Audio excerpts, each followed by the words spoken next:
Samsung M21 clock time setting. नमस्कार दोस्तों, स्वागत है आप सभी का तिकिराज यूट्यूब चैनल पर। तो दोस्तों, आज के इस वीडियो पर मैं आपको बताने वाला हूँ कि आप जो है अपने सैमसंग के डिवाइस के अंदर पे जो है क्लॉक टाइम सेटिंग सेट कैसे कर सकते हैं।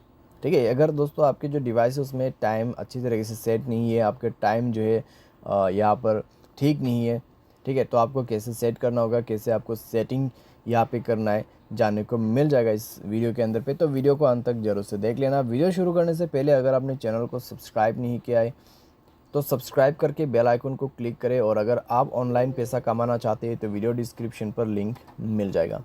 चलिए दोस्तों, वीडियो शुरू करते हैं। तो यहाँ पे दोस्तों सबसे पहले आपको क्या करना है, आप जाइए अपने मोबाइल के सेटिंग पर। ठीक है, उसके बाद स्क्रॉल डाउन करके नीचे में आइए, तो नीचे में आपको मिलेगा जनरल मैनेजमेंट। जनरल मैनेजमेंट पे जाके देखिए दोस्तों, आपको यहाँ पे ऑप्शन मिल जाएगा डेट एंड टाइम का ऑप्शन। तो डेट एंड टाइम पे आपको क्लिक करना है, और डेट एंड टाइम पे दोस्तों अगर आप क्लिक करते तो यहाँ पे आपको देखने को मिल जाएगा ऑप्शन, ठीक है, जो कि ऑटोमेटिक टाइम जोन है। तो ऑटोमेटिक टाइम जोन क्या होता है दोस्तों, ये जो टाइम है आपको नेटवर्क प्रोवाइड करते हैं। ठीक है, नेटवर्क के रिगार्डिंग पर आपको नेटवर्क मिल जाएगा, आई मीन टाइम मिल जाएगा। तो use the date and time provided by your network. ठीक है, आप जो भी एरिया में है उस नेटवर्क के हिसाब से आपको डेट एंड टाइम मिल जाएगा।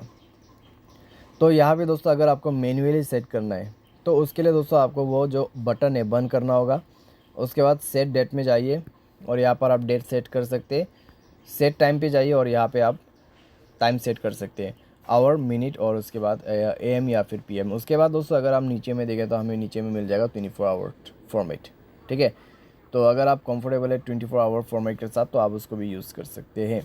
तो दोस्तों इस तरीके से कुछ आप जो है क्लॉक टाइम सेटिंग सेट कर सकते हैं अपने सैमसंग की डिवाइस में। उम्मीद करते हैं आपको ये वीडियो पसंद आया होगा। Thanks for watching.